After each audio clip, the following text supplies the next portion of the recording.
అందరికీ నమస్తే, welcome back to Shri Sai tutorial. చాలా రోజుల నుంచి చాలామంది అభ్యర్థులు అడుగుతున్నటువంటి కొన్ని ముఖ్యమైనటువంటి అంశాలను మనం ఈరోజు ఈ వీడియో ద్వారా డిస్కస్ చేసుకునేటువంటి ప్రయత్నం అయితే చేద్దాం.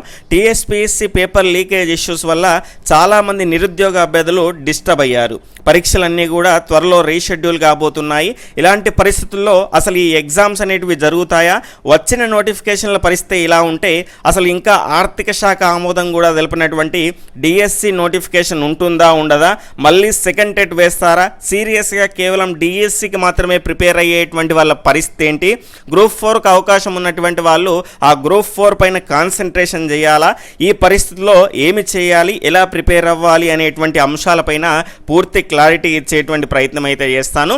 వీడియోని చూస్తున్న ప్రతి ఒక్కరు కూడా తప్పకుండా లైక్ చేసేటువంటి ప్రయత్నం చేయండి. కనీసం మీ ఒక్క మిత్రునికైనా షేర్ చేయండి. కొత్తగా చూస్తున్న వాళ్ళు ఎవరైనా ఉంటే సబ్స్క్రైబ్ చేసుకొని పక్కనటువంటి ఆల్ నోటిఫికేషన్ బెల్ ఐకాన్ని క్లిక్ చేసేటువంటి ప్రయత్నం అయితే చేయండి.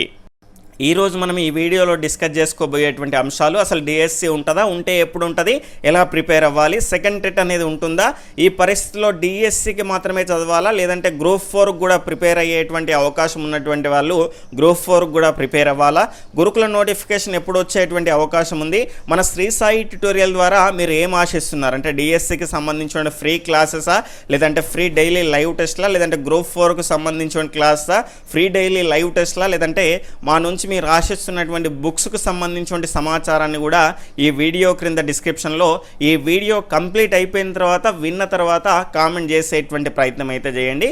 ఇక వీడియోలోకి వెళ్తే మొదటి అంశంలోకి వెళ్తే ఎలక్షన్ కోడ్ అనేది సెప్టెంబర్ లేదా అక్టోబర్లో వచ్చేస్తుంది. ప్రభుత్వానికి లీకేజీ వ్యవహారం అనేది చాలా డ్యామేజ్ చేసింది దాని యొక్క ఇమేజ్ని, కాబట్టి దాన్ని మళ్ళీ కొంతవరకైనా కవర్ చేసుకోవాలి అనుకుంటే కనుక ఎలక్షన్స్కు వెళ్ళినటువంటి సందర్భంలో ప్రచారం చేస్తున్నటువంటి సందర్భంలో అసెంబ్లీలో ప్రకటించినటువంటి 80,000 ఉద్యోగాలకు సంబంధించిన నోటిఫికేషన్లు రిలీజ్ చేసి కొన్నింటికైనా ఎగ్జామ్స్ని కండక్ట్ చేశామని చెప్పుకోవాలి అంటే ఇప్పుడు ప్రభుత్వం ముందు 2 సవాళ్ళు అయితే ఉన్నాయి. అవి ఏంటి అంటే ఆల్రెడీ నోటిఫికేషన్లు జారీ చేసినటువంటి అన్నింటికి కూడా షెడ్యూల్ అనేది ఇచ్చేసి ఇలాంటి సంఘటనలు మళ్ళీ రిపీట్ కాకుండా, లీకేజ్ వ్యవహారానికి సంబంధించిన సంఘటనలు మళ్ళీ రిపీట్ కాకుండా పకడ్బందీగా ఎగ్జామ్స్ అనేటివి కండక్ట్ చేయడం. దాంతోపాటు మరొక ముఖ్యమైనటువంటి అంశం ఏంటి అంటే ఇంకా ఆర్థిక శాఖ ఆమోదం తెలిపినటువంటి DSC, అదేవిధంగా ఆల్రెడీ ఆర్థిక శాఖ ఆమోదం తెలిపినటువంటి గురుకుల నోటిఫికేషన్ ఇవ్వాల్సినటువంటి బాధ్యత, దాంతోపాటు చాలామంది డిమాండ్ చేస్తున్నటువంటి సెకండ్ టెట్ వేయాల్సినటువంటి బాధ్యత కూడా ప్రభుత్వం పైన ఉంది. ఖచ్చితంగా ఎలక్షన్లో వాళ్ళకు మేలు జరగాలంటే ఖచ్చితంగా ఎక్కువ మందికి ఉపయోగకరంగా ఉండేటువంటి అంశాలపైన దృష్టి కేంద్రీకరిస్తుంది. కాబట్టి ఖచ్చితంగా ఈ అంశాల గురించి ఆలోచించాల్సినటువంటి అవసరం అనేది ప్రభుత్వం పైన ఉంది. కాబట్టి వీటిని పక్కన పెట్టేయదు అని నా యొక్క ఉద్దేశం.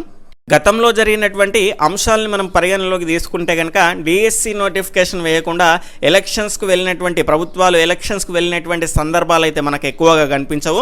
అంటే DSC పైన అంత ఇంపాక్ట్ అనేది ఉంటుంది. ఎగ్జాంపుల్గా DSC నోటిఫికేషన్ కోసం ఒక 6 లక్షల మంది ఎదురు చూస్తున్నటువంటి సందర్భంలో ప్రతి కుటుంబంలో కనీసం ఒక 4 వేసుకున్నా కూడా 6 నెలల 24 లక్షల మందికి సంబంధించిన ఇంపాక్ట్ అనేది ఈ DSC నోటిఫికేషన్ పైన ఉంటుంది. కాబట్టి ఖచ్చితంగా DSC నిర్వహించడానికి ప్రభుత్వం అనేది ఎక్కువ చొరవ చూపడానికి అయితే అవకాశం అయితే ఉంటుంది. ప్రధానంగా ఇప్పుడు DSC వేయాలి అంటే 2 అడ్డంకులు అయితే ఉన్నాయి. మొదటిది ప్రమోషన్స్, రెండవది బదిలీలు, రేషనలైజేషన్ ప్రక్రియ. ఇవి పూర్తయ్యాకనే DSC నోటిఫికేషన్ రిలీజ్ చేస్తామని సబితా ఇంద్రారెడ్డి గారు అయితే చెప్పడం జరిగింది. దాంతోపాటు టెట్ నోటిఫికేషన్ వచ్చేసి సంవత్సరం దాటింది.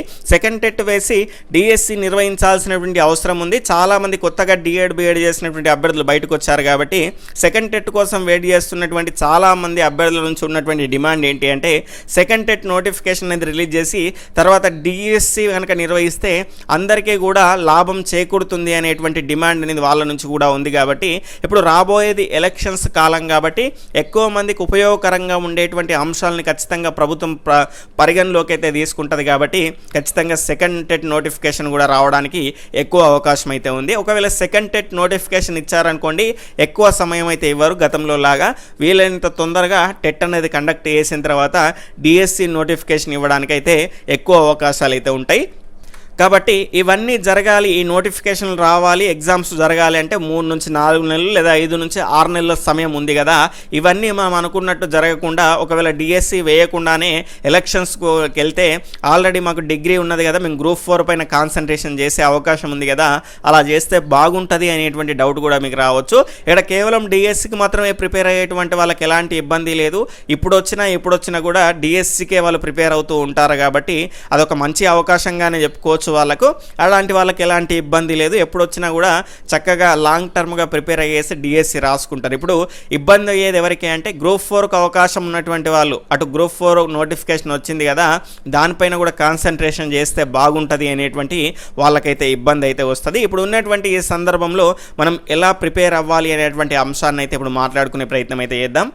కాబట్టి ఇప్పుడు ఎలక్షన్ కూడా అనేది మనకు అక్టోబర్లో వస్తుంది అనుకుంటే April, March, June, July, August, September మొత్తంగా మనకు 6 నెలల సమయం అనేది ఉంది. అంటే డిఎస్సి రావాలి అంటే ఖచ్చితంగా మనకు 5 నెలల లోపే రావాల్సినటువంటి అవసరం అయితే ఉంటుంది. ఎగ్జామ్ కండక్ట్ చేయాల్సినటువంటి అవసరం ఉంటుంది. కాబట్టి టెట్ నిర్వహిస్తే కనుక గతంలో మనకు 2011లో కనుక చూసుకుంటే నిర్వహించారు. దాని తర్వాత డిఎస్సికి ముందు 2012లో నిర్వహించారు. దాని తర్వాత 2016లో టెట్ అనేది నిర్వహించారు. దాని తర్వాత 2017లో డిఎస్సికి ముందు కూడా మళ్ళీ టెట్ అనేది నిర్వహించడం జరిగింది. ఎక్కువ సమయం అయితే ఇవ్వలేదు. ఆ రకంగా 2 నెలల్లో లేదంటే 3 నెలల్లో దానికి సంబంధించిన కంప్లీట్గా ప్రాసెస్ అనేది కంప్లీట్ చేసేసి షెడ్యూల్ అనేది ఇచ్చేసి కంప్లీట్ చేస్తారు. దాని తర్వాత డిఎస్సి నోటిఫికేషన్ అనేది వేస్తారు. ఆ రకంగా మనకు ఇంకా ఎక్కువలో ఎక్కువ మనకు 4 నుంచి 5 నెలల సమయం ఉంది అని అనుకోండి. కాబట్టి డిఎస్సికి మాత్రమే ప్రిపేర్ అయ్యేటువంటి వాళ్ళు లాంగ్ టర్మ్గా మీరు ప్రిపేర్ అవ్వండి. ప్రిపేర్ అయ్యేటువంటి సందర్భంలో మన ఛానల్ నుంచి ఈ పరిస్థితిలో మీరు ఏం కోరుకుంటున్నారు? ఫ్రీ క్లాసా లేదంటే గతంలో లాగా మనం కండక్ట్ చేసినట్టు మీకు సిలబస్ ఇచ్చేసి ఫ్రీ డైలీ లైవ్ టెస్ట్లు అనేటివి డిఎస్సికి సంబంధించి కండక్ట్ చేయమంటారా? ఆల్రెడీ నేను కరెంట్ అఫైర్స్కి సంబంధించి రెగ్యులర్గా వీడియోస్ అనేటివి చేస్తున్నాను. అవి గ్రూప్ 4కు మనకి వస్తాయి. అట్ ద సేమ్ టైం మనకి ఇక్కడ డిఎస్సికి కూడా పనికి వస్తాయి. కాబట్టి కేవలం డిఎస్సికి మాత్రమే అర్హత ఉంది. అంటే ఇంటర్మీడియట్ కంప్లీట్ అయ్యేసి డిఏడి చేసినటువంటి వాళ్ళకైతే వేరేటువంటి అవకాశం లేదు. కాబట్టి ఖచ్చితంగా మీకు ఇంతకు మించి బెస్ట్ నోటిఫికేషన్ అనేది వేరేది ఉండదు. కాబట్టి అది ఎప్పుడు వచ్చినా కూడా ఖచ్చితంగా దానికి ప్రిపేర్ అవుతూనే ఉండండి. అది మాత్రమే మీకు మంచి అవకాశంగా చెప్పుకోవచ్చు. దాని తర్వాత ఇక్కడ నెక్స్ట్ డిగ్రీ ఉన్నటువంటి వాళ్ళు గ్రూప్ 4 కూడా అవకాశం అనేది ఉంటుంది. కాబట్టి కంప్లీట్గా ఈ డిఎస్సి ప్రిపరేషన్ పక్కన పెట్టేసి కేవలం గ్రూప్ 4కు మాత్రమే ప్రిపేర్ అవ్వాలనేటువంటి సందిగ్ధంలో వాళ్ళు ఉన్నారు. చాలామంది నేను గతంలో కూడా గ్రూప్ 4కు ప్రిపేర్ అవ్వాలా, డిఎస్సికి ప్రిపేర్ అవ్వాలా అనేటువంటి అంశాలపైన క్లారిటీ అనేది ఇవ్వడం జరిగింది. ఇక్కడ డిఎస్సి మరియు గ్రూప్ 4కు సంబంధించినటువంటి కామన్గా ఉన్నటువంటి అంశాలని ప్రజెంట్ అయితే ప్రిపేర్ అయ్యేటువంటి ప్రయత్నం అయితే చేయండి. ఎందుకంటే ఇక్కడ గ్రూప్ 4లో కనుక చూసుకుంటే సెకండ్ పేపర్లో మనకి ఇక్కడ మ్యాథ్స్ అనేది ఉంటుంది. కంప్లీట్గా ప్యూర్ మ్యాథ్స్ నుంచి కూడా ప్రశ్నలు అనేవి వస్తాయి. అర్థమెటిక్ కూడా మనకు అందులో కవర్ అవుతుంది. కాబట్టి దీన్ని మీరు ప్రిపేర్ అవ్వండి కంప్లీట్గా. దాని తర్వాత రీజనింగ్ అనేది ఉంటుంది. ఈ రీజనింగ్ కూడా మీరు ప్రిపేర్ అవ్వండి. దాంతోపాటు ఇక్కడ చూసుకుంటే ఇంగ్లీష్కు సంబంధించినటువంటి కాంప్రహెన్షన్ అనేది ఉంటుంది. ఇంగ్లీష్కు సంబంధించినటువంటి కాంప్రహెన్షన్ అనేది ఇటు డిఎస్సికి యూజ్ అవుతుంది. అట్ ద సేమ్ టైం మనకి ఇక్కడ గ్రూప్ 4 కూడా యూజ్ అవుతుంది. కాబట్టి ఈ 3 అంశాలపైన ఎక్కువ కాన్సన్ట్రేషన్ చేయండి. మరి జిఎస్కి సంబంధించినటువంటి మొదటి పేపర్ పైన ఏ రకంగా ప్రిపేర్ కావాలి అంటే ప్రజెంట్ కనుక చూసుకుంటే మనకు ఉన్నటువంటి సోషలు, అదేవిధంగా నెక్స్ట్ సైన్స్ కంటెంట్, దాని తర్వాత ఇంగ్లీష్ను మీరు చదివారనుకోండి. ఇంగ్లీష్లో ఉన్నటువంటి అంటే టెక్స్ట్ బుక్లో ఉన్నటువంటి పారాగ్రాఫ్ చదివితే కనుక ఖచ్చితంగా ఇక్కడ మనకి ఇచ్చేటువంటి కాంప్రహెన్షన్కి చేయడానికి, అదేవిధంగా కొన్ని సెంటెన్స్లు ఇచ్చేసి ఆర్డర్లో అరేంజ్ చేయమంటారు. వాటన్నింటిని కూడా చేయడానికి ఇంగ్లీష్ కంటెంట్ అనేది కూడా చాలా ఖచ్చితంగా ఉపయోగపడుతుంది. సోషల్ సైన్స్ కంటెంట్ ప్రిపేర్ అవ్వడం ద్వారా కంప్లీట్గా కాకపోయినా కొంతవరకు అయితే జిఎస్ అనేది కవర్ అవుతుంది. ఒకవేళ ఈ డిఎస్సికి సంబంధించినటువంటి పరిస్థితులు ఏవైనా తారుమారు అయ్యేసి డిఎస్సి నోటిఫికేషన్ ఇంకా చాలా లేట్ అవుతుంది అనేటువంటి సందర్భంలో కనుక చూసుకుంటే ఆల్రెడీ మీరు ఇప్పుడు డిఎస్సికి ప్రిపేర్ అవుతున్నట్టే, అట్ ద సేమ్ టైం మీరు ఇక్కడ చూసుకుంటే ఇక్కడ మన గ్రూప్ 4 కూడా ప్రిపేర్ అవుతున్నట్టే. కాబట్టి ఆ రకంగా పరిస్థితులకు అనుగుణంగా మీరు ఏదో ఒక దానిపైన మోల్డ్ అయ్యేటువంటి అవకాశం ఉంటుంది. ఇప్పుడు ప్రిపేర్ అయినటువంటి అంశాలు మనకు రెండింటికి యూజ్ అవుతాయి. కాబట్టి 2 ఎగ్జామ్స్ని అటెంప్ట్ చేసుకోవడానికి అవకాశం ఉంటుంది. ఎందుకంటే నేను ఏమంటున్నానంటే ఇప్పటివరకు మీరు డిఎస్సి అనేది ప్రిపేర్ అయ్యారు, చాలాసార్లు టెట్లు అనేటివి రాసుంటారు, డిఎస్సి కూడా రాసుంటారు. కాబట్టి దీనిపైన మీకు పట్టు అనేది ఉంటుంది. కాబట్టి గ్రూప్ 4లో కనుక చూసుకుంటే ఒకేసారి మీరు జంప్ అయితే కనుక అంత పట్టు రావాలంటే చాలా సమయం అనేది పడుతుంది. గ్రూప్ 4 కూడా నాకు తెలిసి రీషెడ్యూల్ అయ్యేటువంటి అవకాశం అనేది ఉంది. కాబట్టి ఆ రకంగా రీషెడ్యూల్ అయితే ఎక్కువ సమయం దొరుకుతుంది. కాబట్టి ఆ రకంగా ముందైతే మనకు సెకండ్ పేపర్ కూడా చాలా కీలకం అండి. ఖచ్చితంగా గ్రూప్ 4లో జాబ్ కొట్టాలి అంటే సెకండ్ పేపర్ అంటే అర్థమెటిక్, దాని తర్వాత రీజనింగ్ను కూడా ఖచ్చితంగా కంప్లీట్గా 150 మార్కులకు కనీసం 100 మార్కులు అయినా చేయాల్సి ఉంటుంది. కనీసం 90 మార్కుల స్కోర్ అయినా చేస్తే జాబ్ డిసైడ్ చేసేటువంటి ఈ సెకండ్ పేపర్. కాబట్టి ఖచ్చితంగా దీనిపైన మీరు ఎక్కువ ఫోకస్ చేసేటువంటి ప్రయత్నం అయితే చేయండి. ఆల్రెడీ మీరు చదువుతున్నటువంటి కంటెంట్లో కనుక చూసుకుంటే సోషల్, సైన్స్, ఇంగ్లీష్లో ఖచ్చితంగా మనకు సోషల్, సైన్స్ పరంగా చూసుకుంటే జిఎస్ అనేది కవర్ అవుతుంది. దాంతోపాటు ఇక్కడ కరెంట్ అఫైర్స్ మీరు ప్రిపేర్ అవుతారు. ఈ కరెంట్ అఫైర్స్ కనుక చూసుకుంటే ఇటు జిఎస్సికి ప్రిపేర్ అయినటువంటి వాళ్ళకు యూజ్ అవుతుంది. అట్ ద సేమ్ టైం ఈ రకంగా గ్రూప్ 4 కానీ మిగిలినటువంటి ఏ పోటీ పరీక్షకైనా కూడా కరెంట్ అఫైర్స్ అనేటివి ఖచ్చితంగా ప్రిపేర్ కావాల్సిందే, జీకే కరెంట్ అఫైర్స్. కాబట్టి ఖచ్చితంగా మొత్తంగా మనకు జిఎస్ కూడా కొంతవరకు కవర్ అవుతుంది. మొత్తం అని చెప్పట్లేదు, కొంతవరకు అయితే కవర్ అవుతుంది. ఇక్కడ మనకు గ్రూప్ 4లో కనుక చూసుకుంటే ఎస్ఎస్సి స్టాండర్డ్ అనేది ఇస్తారండి. ఎస్ఎస్సి స్టాండర్డ్ అని ఇస్తారు. గ్రూప్ 1 లాంటి ఉన్నతమైనటువంటి పరీక్షల్లోనే కనుక చూసుకుంటే మనకు ఎస్ఎస్సి స్టాండర్డ్లో స్కూల్ బుక్స్ నుంచి దాదాపుగా 15 ప్రశ్నలు జిఎస్ నుంచి వచ్చాయి. ఎందుకు అంటే ఇక్కడ ఆ రకంగా అంశాలు కవర్ అవుతాయండి. ఎందుకంటే కొన్ని ప్రశ్నలు కనుక చూసుకుంటే ఎస్సీఆర్టీ టెక్స్ట్ బుక్లో నుంచి మాత్రమే తీసుకొని గ్రూప్ 1లో ఇచ్చారు. ఎగ్జాంపుల్గా మనకు సర్వాయి పాపన్నకు సంబంధించినటువంటి కిలాష్పూర్ కోట, ఆ కోటలకు సంబంధించిన ప్రశ్న అయితే అడిగారు. అవి ఎక్కడా కూడా ఏ బుక్కులలో మనకు ఎక్కువ కనిపించవు. ఖచ్చితంగా మనకు ఉన్నటువంటి ఎస్సీఆర్టీ పుస్తకంలో ఉన్నటువంటి కంటెంట్ నుంచి మాత్రమే ఆ ప్రశ్నను తీసుకోవడం జరిగింది. కాబట్టి ఈ రకంగా కంటెంట్ ప్రిపేర్ అవుతూ మీరు జిఎస్ని కొంతవరకు కవర్ చేసుకుంటారు. కాబట్టి ఎక్కువగా ఇప్పుడు ఉన్నటువంటి సందర్భంలో మనకు ఈ మధ్యకాలంలో ఖచ్చితంగా దీనిపైన క్లారిటీ అనేది వస్తుంది. కాబట్టి ఎప్పుడు ఉంటుందా ఉండదా అనేటువంటి క్లారిటీ కూడా మనకు వస్తుంది. కాబట్టి అప్పటి వరకు మీరు ఏం చేయండి అంటే ఇటు డిఎస్సికి ప్రిపేర్ అవుతూ ఉన్నట్టుంటుంది. అట్ ద సేమ్ టైం దానిలో భాగంగానే ఇప్పుడు మీరు గ్రూప్ 4 కూడా ప్రిపేర్ అవుతూ ఉన్నట్టుంటుంది. కాబట్టి మ్యాథ్స్ ఆల్రెడీ మనం చదువుతూ ఉంటాము, అర్థమెటిక్ కూడా మనకు కవర్ అవుతుంది అందులోనే, అది కూడా మనకు యూజ్ అవుతుంది. At the same time group 4కి యూజ్ అవుతుంది. రీజనింగ్ అనేది గ్రూప్ 4కు మాత్రమే యూజ్ అవుతుంది. అందులో ఇబ్బంది ఏం లేదు. రీజనింగ్ నేర్చుకోవడం వల్ల పెద్ద భారం ఏం పడదు మైండ్ పైన. ఖచ్చితంగా ఇవి నేర్చుకునేటువంటి ప్రయత్నం చేయండి. లేదు నాకు ఇక మ్యాథ్స్ రాదు, ఈ రీజనింగ్ పెద్ద తలకాయ నొప్పి అనుకుంటే కనుక దీనికంటే మీకు ఉత్తమమైంది కేవలం డిఎస్సి మాత్రమే. కాబట్టి డిఎస్సికి లాంగ్ టైమ్గా మీరు ప్రిపేర్ అయ్యేటువంటి ప్రయత్నం అయితే చేయండి. ఎందుకంటే మ్యాథ్స్, రీజనింగ్ చేయకుండా మనం గ్రూప్ 4లో జాబ్ ఎక్స్పెక్ట్ చేసేటువంటి అవకాశం అనేది ఉండదు. ఎందుకంటే ఇదే డిసైడ్ చేస్తుంది. కాబట్టి ఆ రకంగా మీరు సొంతంగా నిర్ణయం తీసుకునేటువంటి ప్రయత్నం అయితే చేయండి. దాంతోపాటు గ్రూప్ 4కు సంబంధించి మీకు పోస్టులు ఎన్ని ఉన్నాయో కూడా చూసుకునే ప్రయత్నం అయితే చేయండి. ఎందుకంటే 1-2 పోస్టులు ఉన్నటువంటి సందర్భాలు కూడా మనకు కనిపిస్తాయి. కాబట్టి అలా ఉంటే ఎంత ప్రయత్నించినా కూడా కష్టమే. దాంతో పోల్చుకుంటే డిఎస్సిలో ఖచ్చితంగా ఎక్కువ పోస్టులే ఉంటాయి. అది ఎప్పుడు వచ్చినా కూడా నోటిఫికేషన్ ఖచ్చితంగా ఆ రకంగా ఉంటే కనుక లాంగ్ టర్మ్గా డిఎస్సికి మాత్రమే ప్రిపేర్ అయ్యేటువంటి ప్రయత్నం అయితే చేయండి. అయితే ఇప్పుడు మీరు డిఎస్సికి ప్రిపేర్ అవుతారా, దాని తర్వాత గ్రూప్ 4కు ప్రిపేర్ అవుతారా అనేటువంటి అంశాలు, ఈ రెండింటికి కామన్గా ప్రిపేర్ అవుతారా అనేటువంటి అంశాలు మీ యొక్క ఎబిలిటీ ఆధారంగా మీరు డిసైడ్ అయ్యేటువంటి ప్రయత్నం అయితే చేయండి. కానీ ఎక్కడా కూడా ప్రిపరేషన్ని ఆపకండి. ఎందుకంటే ఇప్పుడు జరిగేటువంటి సంఘటనలు మనం ఏమీ చేసి ఆపలేము. వాటి కోసం ఫైట్ చేసే వాళ్ళు చాలామంది ఉన్నారు, చేస్తున్నారు. కాబట్టి ఇలాంటి లీకేజీలకు సంబంధించిన చర్యలు జరగకుండా, జరిగిందే మంచిదైంది, జరిగిన తర్వాత ఇలాంటి చర్యలు జరుగుతాయి కనుక చాలా ఇబ్బందిగా ఉండేది. ఇప్పుడు జరిగింది కాబట్టి జరగబోయేటువంటి నోటిఫికేషన్లకు ఇలాంటి ఇబ్బంది లేకుండా చూసేటువంటి బాధ్యత ప్రభుత్వం పైన ఉంటుంది. ఖచ్చితంగా ఆ బోర్డులు కూడా ఇంకా చాలా క్లిస్టర్ క్లియర్గా నిర్వహించేటువంటి ప్రయత్నం అయితే చేస్తాయి. తర్వాత ఈ సందర్భంలో డిఎస్సికి ప్రిపేర్ అయ్యేటువంటి వాళ్ళకు మన ఛానల్ ద్వారా మీరు ఏం ఆశిస్తున్నారు? చాలామందికి బుక్స్ అయితే వస్తాయని నేను చెప్పాను. ఇప్పుడు ఉన్నటువంటి సందర్భంలో కనుక చూసుకుంటే డిఎస్సికి సంబంధించిన క్లాసెస్ పెడితేనే ఎవరు చూస్తలేరు. చాలామంది కలర్ ప్రింటెడ్ అంటే మళ్ళీ మీరు ఎస్సీఆర్టీ టెక్స్ట్ బుక్స్ చదవకుండా ప్రిపేర్ చేసినటువంటి బుక్స్ అనేటివి ఆస్పిరెంట్ అడ్డా వాళ్ళు అయితే రెడీ చేస్తున్నారు. అన్నీ కూడా రెడీ అయిపోయాయి, ప్రింటింగ్కి ఇవ్వలేదు. మీరు కావాలి అంటే కనుక ఖచ్చితంగా మీకు దాదాపుగా 40% వరకు డిస్కౌంట్ ఇచ్చేటువంటి ప్రయత్నం చేస్తాను. కావాల్సిన వాళ్ళు ఎవరైనా ఉంటే ఎస్సీఆర్టీ పుస్తకాలు మళ్ళీ చదవాల్సినటువంటి అవసరం లేకుండా డిఎస్సి చరిత్రలోనే కలర్ ప్రింట్తో వాళ్ళైతే మెటీరియల్ అందించే ప్రయత్నం అయితే చేస్తున్నారు. ఆ రకంగా మీకు కావాలి అనుకుంటే చెప్పేటువంటి ప్రయత్నం అయితే చేయండి.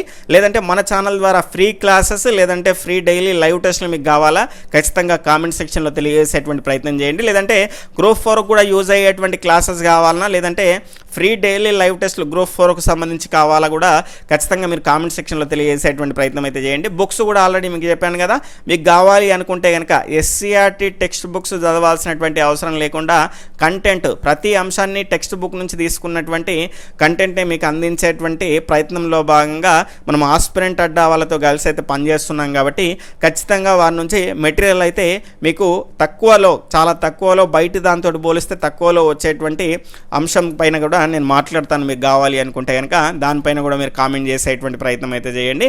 ఖచ్చితంగా మన ఛానల్ నుంచి మీరు ఏం ఆశిస్తున్నారో ఖచ్చితంగా కామెంట్ సెక్షన్లో తెలియజేస్తే దాని ఆధారంగా ఫర్దర్ క్లాస్ అనేవి మీకు అందించేటువంటి ప్రయత్నం అయితే చేస్తాను. తర్వాత ఆల్రెడీ ఆర్థిక శాఖ ఆమోదం తెలిపినటువంటి గురుకుల నోటిఫికేషన్ ఇప్పుడు వస్తుంది అప్పుడు వస్తుందో అంటున్నారు కానీ ఇంకా రావట్లేదు. అసలు వస్తుందా అని రాదా అని అడుగుతున్నారు.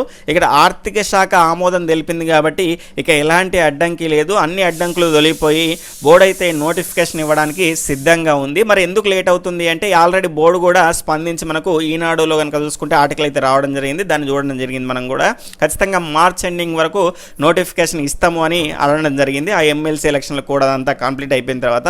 కానీ సడన్గా మనకి ఈ లీకేజీ వ్యవహారం అనేది ముందుకు రావడం వల్ల ఈ బోర్డు కూడా ఖచ్చితంగా ఇలాంటి ఇబ్బందులు జరగకుండా పటిష్టమైనటువంటి చర్యలు తీసుకోవడానికైతే అంశాలను అయితే పరిగణలోకి తీసుకుంటుంది. దాని తర్వాత నోటిఫికేషన్ ఇవ్వడానికి ఖచ్చితంగా గురుకుల బోర్డు అనేది సిద్ధంగా ఉంది. కానీ ప్రభుత్వం ఆ లీకేజీ వ్యవహారం పైన కాన్సన్ట్రేషన్ చేస్తుంది కాబట్టి ఈ డిస్టర్బెన్స్ అంతా కూడా ఖచ్చితంగా ఒక 1 monthలో క్లియర్ అవుతుంది. కాబట్టి ఖచ్చితంగా గురుకుల నోటిఫికేషన్ రాకుండా ఏడికి పోదు. బీఎడ్ వాళ్ళు ఎవరైతే ఉన్నారో ఖచ్చితంగా గురుకుల నోటిఫికేషన్ కోసం అవకాశం ఉన్నటువంటి వాళ్ళు ఎవరైనా ఉంటే ఖచ్చితంగా గురుకుల నోటిఫికేషన్ అనేది చాలా మంచి అవకాశం. ఖచ్చితంగా దానిపైన కాన్సన్ట్రేషన్ చేసేటువంటి ప్రయత్నం అయితే చేయండి. దాదాపుగా 12,000 వరకు పోస్టులు అయితే ఉన్నాయి కాబట్టి ఇది ఒక సువర్ణ అవకాశంగా మనం చెప్పుకోవచ్చు. ఖచ్చితంగా ఇది రాకుండానైతే ఎక్కడికి పోదు. అది ఎప్పుడు వస్తుందో అనేటువంటి అంశాన్ని మాత్రం ఖచ్చితంగా చెప్పలేము. ఎందుకంటే ఎప్పటి నుంచో చెప్తూ వస్తున్నాం, అది అనుకున్నటువంటి సందర్భంలో రావట్లేదు కాబట్టి ఎప్పుడైనా వస్తుంది. కాబట్టి ఖచ్చితంగా ఎలక్షన్స్కు ముందు వరకు అయితే ఈ నోటిఫికేషన్ రిలీజ్ చేయాల్సినటువంటి అవసరం అనేది ఉంది. ఆర్థిక శాఖ ఆమోదం కూడా తెలిపింది కాబట్టి ఇక్కడ ఉన్నది ఒకటే ఏంటి, డిఎస్సికి మాత్రమే ప్రిపేర్ అవుతారా? ఖచ్చితంగా అదే అవకాశం ఉంటే కనుక లాంగ్ టర్మ్గా ప్రిపేర్ అవ్వండి. ఇక్కడ దేని గురించి మీరు పట్టించుకోకండి, ఎలక్షన్లు అవన్నీ ఏం పట్టించుకోకండి. ఖచ్చితంగా నోటిఫికేషన్ వస్తుందని ఎటువంటి నమ్మకంతో మీరు ప్రిపేర్ అవుతూ ఉండండి. దాని తర్వాత గ్రూప్ 4కు మాత్రం కాన్సన్ట్రేషన్ చేయాలి అనుకుంటే కనుక ఒకేసారి జంప్ అవ్వకుండా ముందు మ్యాథ్స్, రీజనింగ్ ఇవన్నీ కంప్లీట్ చేయండి. సోషల్ సైన్స్ కంటెంట్ అనేది చదువుతూ ఉంటే, ఇంగ్లీష్ చదువుతూ ఉంటే ఇటు 2 రకాలుగా మనకు కవర్ అవుతుంది కాబట్టి ఆ రకంగా కాన్సన్ట్రేషన్ చేయండి. తర్వాత ఏదైనా అవకాశాన్ని బట్టి అటో ఇటో మీరు జంప్ చేసేటువంటి అవకాశం అనేది ఉంటుంది కాబట్టి ఆ రకంగా డిసైడ్ అయ్యేటువంటి ప్రయత్నం అయితే చేయండి. ఖచ్చితంగా ఈ వీడియో అనేది మీకు ఉపయోగపడింది అనిపిస్తే కనుక కనీసం మీ ఒక్క మిత్రునికైనా షేర్ చేయండి. అదేవిధంగా కొత్తగా చూస్తున్న వాళ్ళు ఎవరైనా ఉంటే సబ్స్క్రైబ్ చేసుకొని పక్కనటువంటి ఆల్ నోటిఫికేషన్ బెల్ ఐకాన్ని క్లిక్ చేయడం ద్వారా నేను చేసేటువంటి ప్రతి వీడియో కూడా మీకు నోటిఫికేషన్ రూపంలో వచ్చేస్తుంది. బాయ్, టేక్ కేర్, జై హింద్.